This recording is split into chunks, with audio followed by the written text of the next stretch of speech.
우리들이 살아가면서요, 거짓말들을 하지요. 거짓말들을.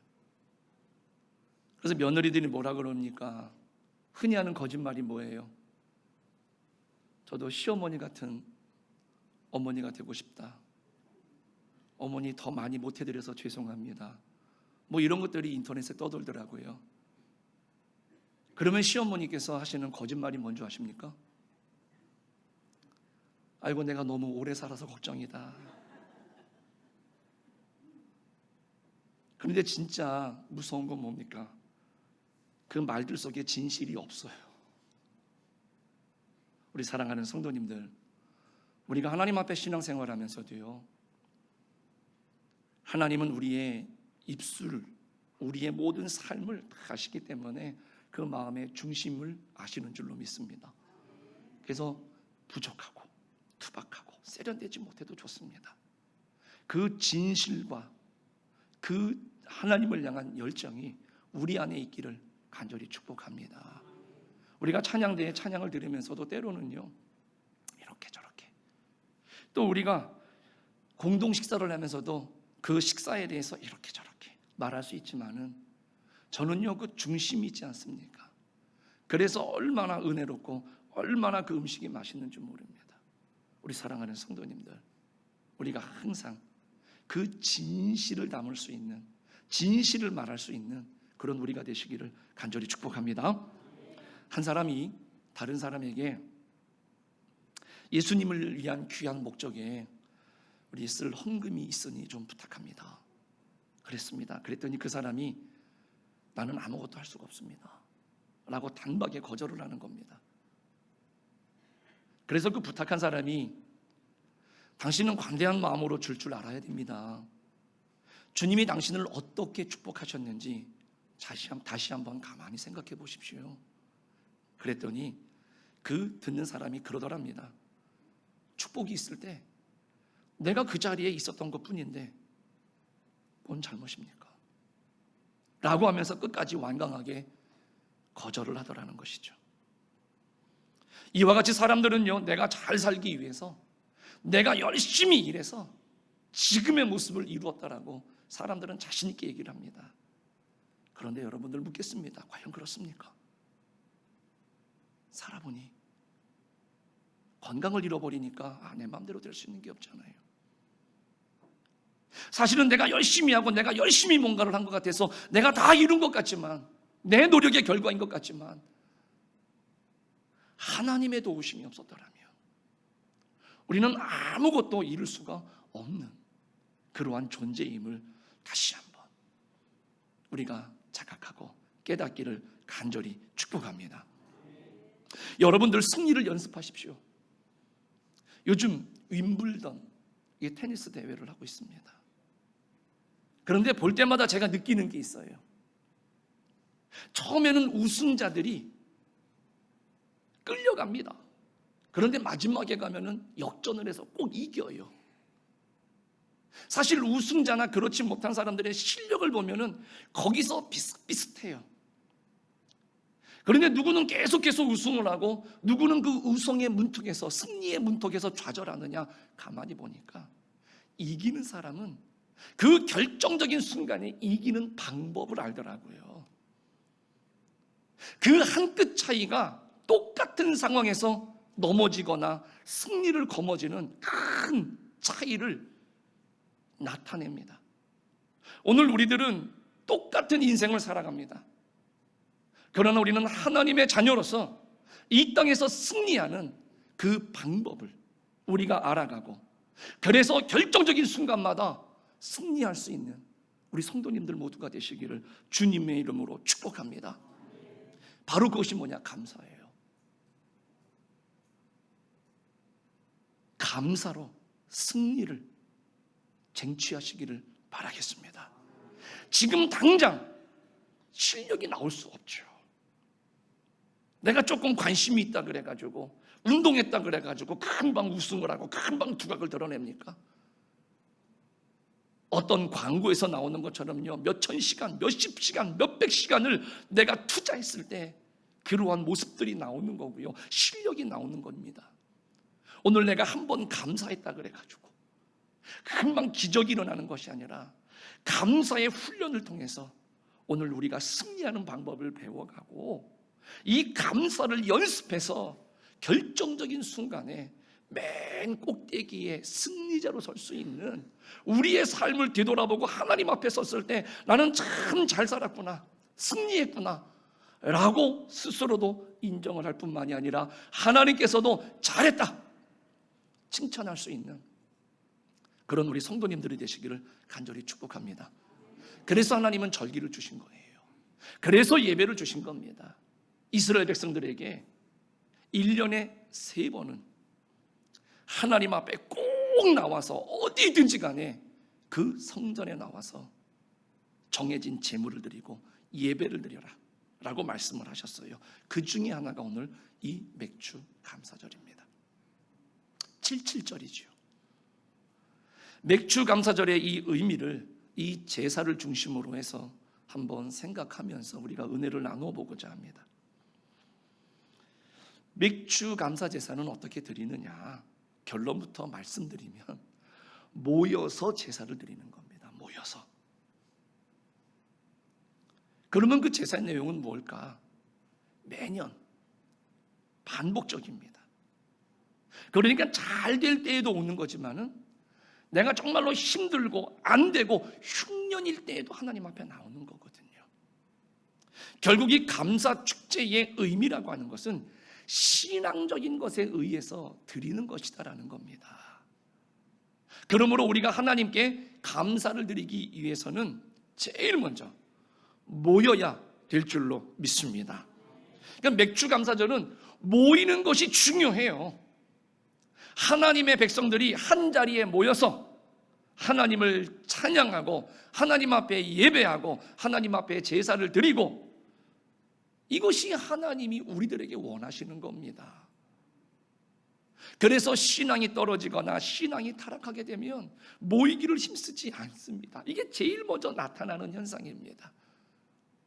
우리 사랑하는 성도님들, 우리 교회는 모이기를 힘쓰는 교회가 되시기를 축복합니다. 안 믿는 사람들은 그렇기 때문에 그 모이는 것을 귀찮아해요.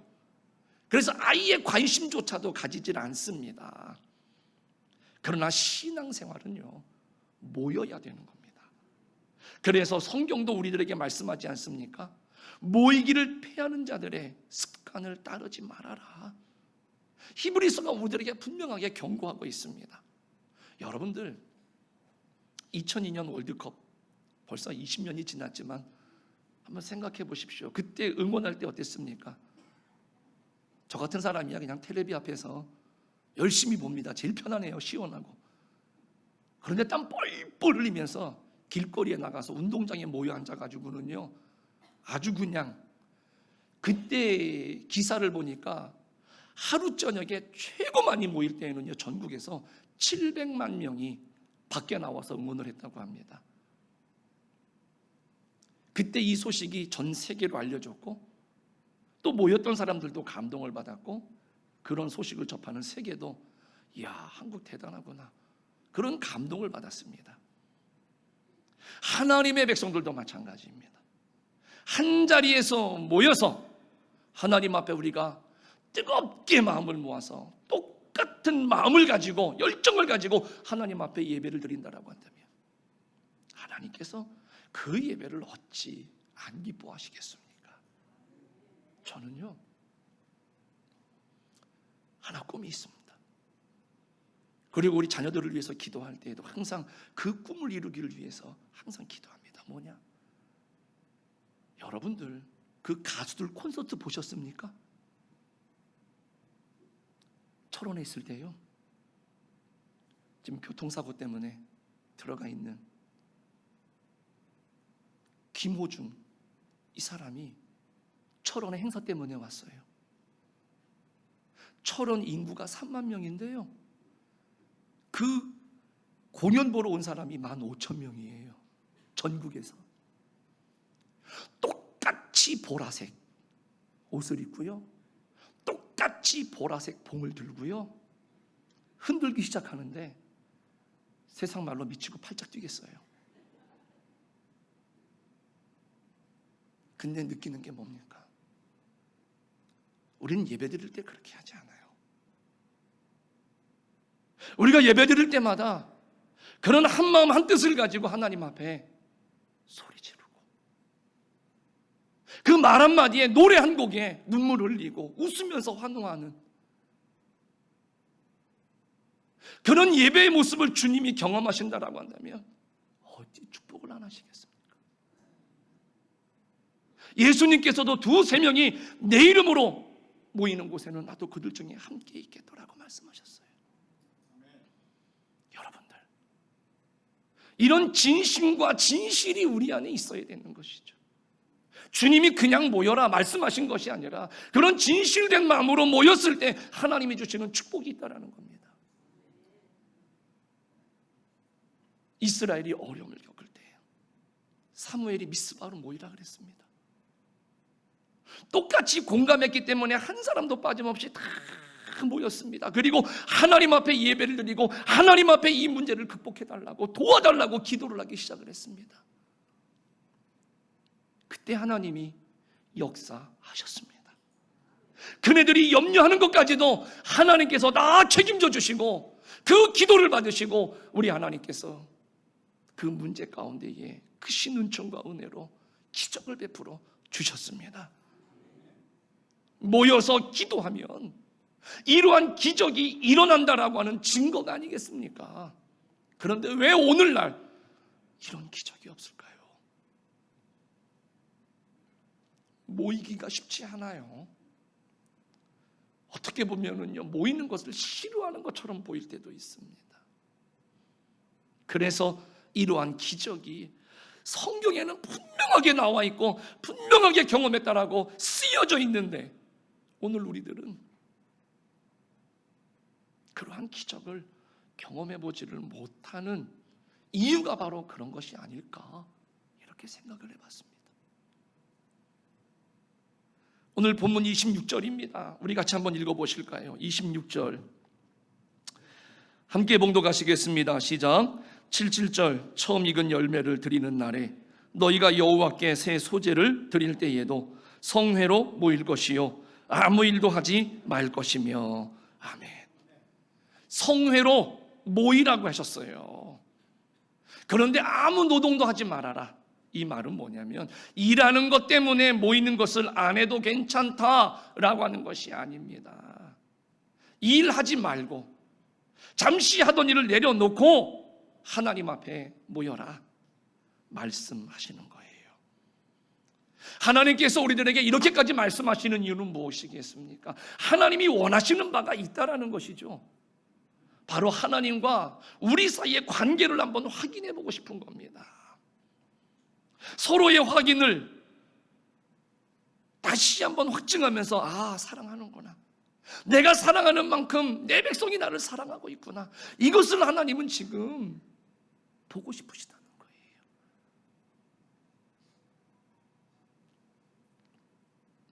그러므로 우리는 모이는 곳에 순종하느냐 그렇지 않느냐에 따라서 내가 진짜 하나님을 사랑하는 하나님의 백성이냐 아니냐 하는 것을 나눌 수도 있다라고 좀 말씀드릴 수 있을 것 같아요.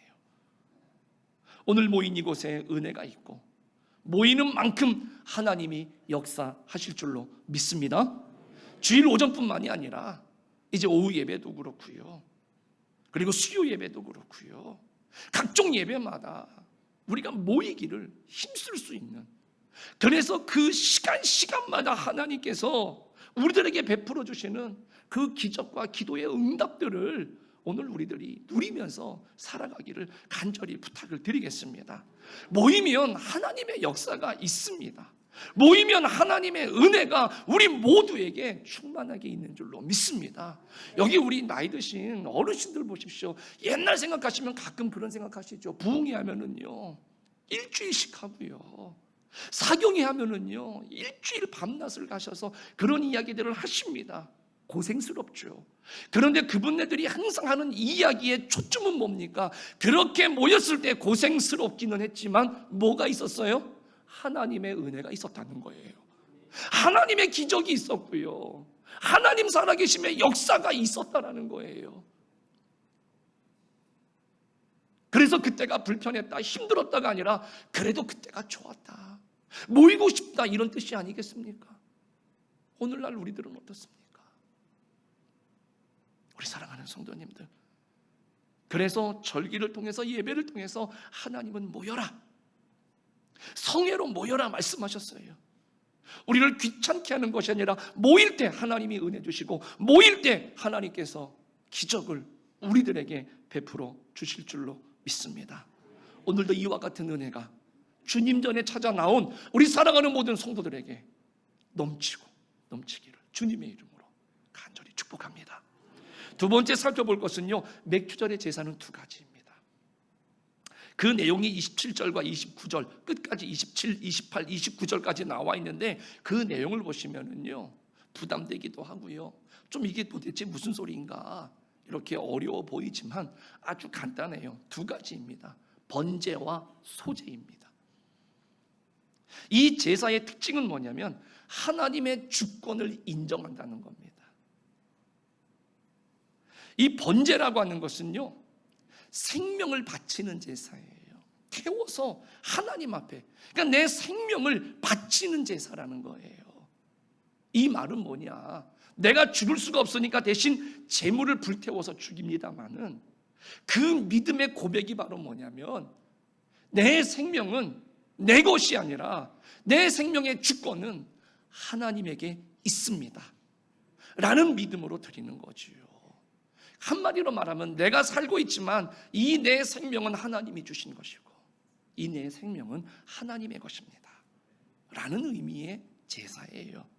그런데 이 번제는요, 여기서 말씀하시기 이전에 우리가 잘 아는 창세기 22장에 보면은 아브라함에게 지시하셨던 거예요. 아브라함이 그 아들 이삭을 하나님께서 번제로 드려라 말씀하셨어요. 그 이유는 시험하시기 위해서였다라고 합니다.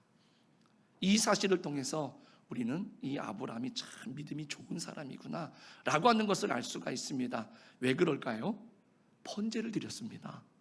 즉 생명의 주인은 하나님이십니다 라고 하는 것을 인정하는 것에 대한 믿음이었다라는 거예요. 그래서 하나님께서 됐다, 내가 이제 네가 나를 얼만큼 사랑하는지를 내가 이제서야 알았다 라고 하나님도 말씀하신 거예요. 그러니까 이삭을 진심으로 하나님의 명령을 따라서 바치면서도 그 마음에는 뭐가 있었습니까? 주신 분도 하나님이시고 가져가시는 분도 하나님이시구나 라고 하는 그 아브라함의 믿음, 이것 때문에 오늘 하나님은 그 번제를 받으신 거예요. 그래서 이 장면에 대해서 히브리서 11장 19절은 이렇게 후대에 이야기를 합니다. 그가 하나님이 능히 이삭을 죽은 자 가운데에서 다시 살리실 줄로 생각한지라. 할렐루야. 이게 번제예요. 하나님의 생명에 대한 주권에 대한 인정에서 나오는 것이지요. 오늘 우리들이 하나님 앞에 잘 생각해 보십시오. 아브라함이 아들만 드리면 그걸로 끝난 겁니까? 그러면은요 대가 끊기는 거예요. 즉 뭡니까? 나도 죽는 겁니다. 인간은 이거는 뭐냐면 아들을 바친 것보다도 자기 생명을 바친 거나 다름이 없는 거예요. 이 아브라함은 그 생명 바치는 일에, 또한 생명의 주인은 하나님이십니다 라고 하는 일에 그는 하나님 앞에 순종했던 것이지요. 그 순종한 결과 하나님이 인정해 주셨습니다.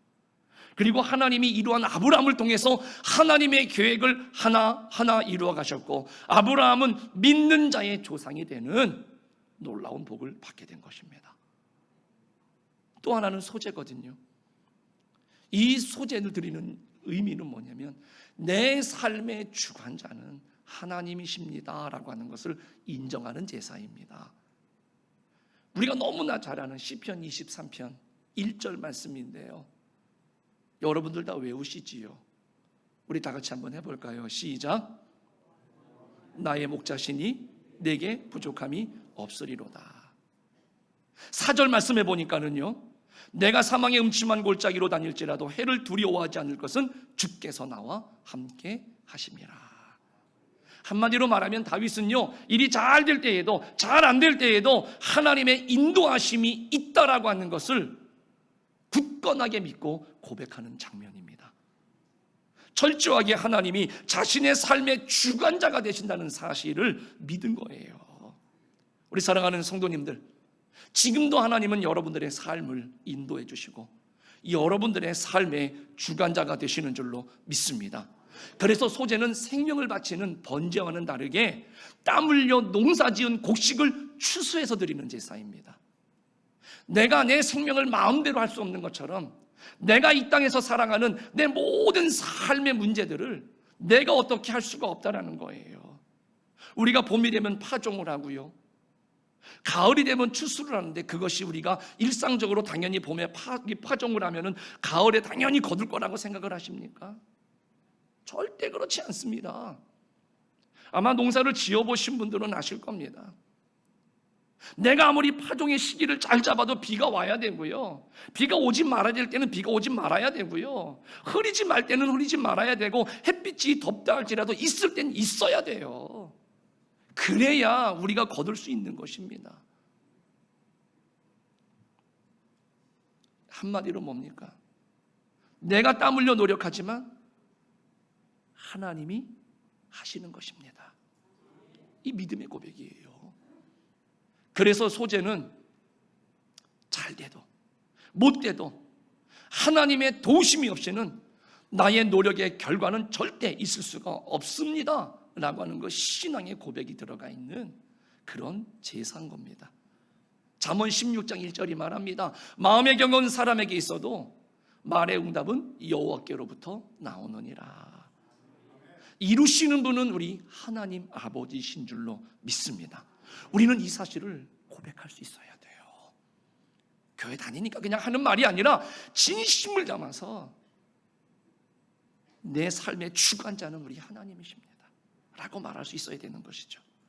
맥주감사절에 우리의 생사가 오직 하나님께 있다는 신앙을 고백하는 번제, 그리고 우리의 화복도 하나님의 손에 달려 있다는 것을 믿고 고백하는 소제를 하나님께 드려라 라는 것이지요.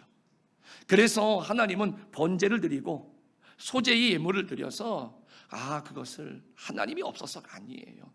그러한 믿음을 보시고 하나님을 내가 믿겠다라고 하는 고백이구나 라고 할 때에 하나님이 그 고백을 들으시고 하나님이 복을 나리워 주시겠다라는 것이죠. 그래서 이 제사가 힘껏 드리는 이 제사가 하나님 앞에 기쁨이 되고 하나님 앞에 응답이 되어지는 것이죠. 오늘 우리는 이러한 믿음을 가지고 살 때 사도 바울의 유명한 고백입니다. 로마서 8장 28절이죠. 하나님을 사랑하는 자, 곧 그 뜻대로 부르심을 입은 자들에게는 모든 것이 합력하여 선을 이루느니라. 이 말씀을 우리가 믿으면서 감사할 수 있다라는 것이죠. 분명히 말할 수 있는 것은 우리에게 어려움이 다가온다 할지라도 그것을 잘 참고 견딘다라고 한다면 하나님은 그 이상의 복을 주실 수가 있다라는 것이죠. 내가 원하는 대로 되지 않는다고 해도 하나님이 절대로 나를 버리시는 것이 아니라 하나님은 그때도 나를 사랑하셨고 나를 도와주시는 하나님이시라고 하는 것을 믿는 그런 우리 성도님들이 되시기를 간절히 축복합니다. 이러한 고백이 있기 위해서는요, 오늘 번제와 소제로 하나님 앞에 마음을 드려야 되는 거예요. 제 아내가 앞에 있지만은요, 남자들은 그렇더라고요. 요즘 젊은이들은 어떨런지 모르지만은 제가 결혼할 당시에는 그랬어요. 여러 사람이 있지만은 이 사람하고는 결혼을 하겠다, 이 사람하고는 결혼을 하지 못하겠다라고 하는 그런 판단이 기준이 있더라고요. 뭔지 아십니까? 저는 안 그럴 줄 알았는데 저도 그랬어요. 바로 뭐냐면 지금의 아내한테는요 가방을 사주고 싶더라고요. 그런데 그 전에 소개받았던 사람들한테는요 참 마음은 끌리고 좋은데 거기까지는 안 돼요. 아까워요. 그래서 확신이 갔습니다. 그래서 결혼을 했습니다. 근데 그 선택이 틀리지 않았습니다. 우리가 하나님 앞에도 정말 내가 하나님을 사랑하고 그 하나님이 나를 주관하시고 내 삶을 책임져 주신다라고 하는 그 믿음이 있어간다고 하면 더 큰 것을 얻기 위해서 내가 하나님 앞에 드릴 수 있는 그런 마음을 우리는 표현할 수 있어야 되지 않겠습니까? 오늘 하나님이 원하시는 그런 모습입니다. 마지막 세 번째로 번제와 소제 그 이외에 속죄제를 드리라고 합니다. 상번제도 있습니다. 그 말씀이 30절과 31절 말씀입니다. 그러니까 맥주절 제사는 기본적으로 번제와 소제입니다만은요, 하나님은 그 속죄제도 드려라 라고 말하시고 있습니다. 다시 말하면 내가 맥주 감사 예물을 드린다고 해서 상번제, 내가 하나님 앞에 드려야 될, 늘상 하나님 앞에 드려야 되는 상번제, 그리고 하나님과 나 사이에 내가 하나님이 나를 죄를 속해 주신 그 은혜를 깨닫는 그 속죄제를 드리는 일을 멈춰서는 안 된다라는 것이죠. 속죄제는 죄로 인해서 단절되었던 하나님과의 관계를 회복하는 제사입니다. 우리의 죄라고 하는 것은 무엇보다도 하나님이 내 생명의 주인이시고 내 삶의 주관자가 되시는데도 불구하고 하나님 없이도 내가 살 수 있는 것처럼 살았던 그 매 순간 죄의 모습입니다. 불신의 모습을 말하는 겁니다. 두 번째는 잘 될 때는 내가 잘해서 된 것 같고 안 될 때는 하나님을 원망하는 것. 오늘 우리들이 살면서 매 순간 이러한 것들이 있다라고 했다면은 이러한 것을 하나님 앞에 다 용서를 구하는 속죄제를 하나님 앞에 드려야 된다라는 것이죠. 그리고 나서 오늘 우리들이 하나님 앞에 그 번제와 소제를 여전히 드릴 수 있어야 된다라는 것이죠. 우리 사랑하는 성도님들, 오늘 우리들은 인생을 어떻게 사시겠습니까? 원망하면서 불평하면서 사시겠습니까? 남의 약점만 끄집어내고 욕하면서 사시겠습니까? 그런데 그렇게 비관적으로 부정적으로 살면 그것은 내가 먼저 망하는 길입니다. 그러므로 우리 사랑하는 성도님들, 우리가 오늘 하나님께서 이 77절 그리고 세 개의 절기를 통해서 이스라엘 남자들은 반드시 다른 때는 몰라도 이때만큼은 반드시 하나님 앞에 정해진 제물을 가지고 정해진 시간에 나와서 예배를 드려라 라고 할 때에는요, 여러분들 하나님의 깊은 의미가 있는 겁니다. 그래서 우리가 힘들고 어렵지만 작은 일에서부터 감사하고 교회 나오셔서 감사하고 가정에서도 감사하고 직장에서도 감사하고 나라와 민족과 사회에도 감사하고 감사의 씨를 뿌릴 때에 감사의 열매, 축복의 열매가 풍성히 맺게 될 줄로 믿습니다. 우리의 인생은 감사로부터 출발하는 것이지요. 우리 생명의 주관자, 우리 생명의 주인 되시는 우리 하나님으로부터 오늘 우리들이 삶의 현실 속에 감사할 수 있기를 바라겠습니다. 그러면 반드시 승리하게 될 줄로 믿습니다. 맥주 감사절을 통해서 다시 한번 돌아온 우리가 이 지나온 이 상반기를 돌아보시면서 하나님 앞에 감사하시고요, 앞으로 남은 하반기를 위해서도 우리가 감사의 마음을 가지고 하나님 앞에 열심히 감사로 훈련하셔서 승리하는 우리 성도님들 모두가 되시기를 주님의 이름으로 간절히 축복합니다.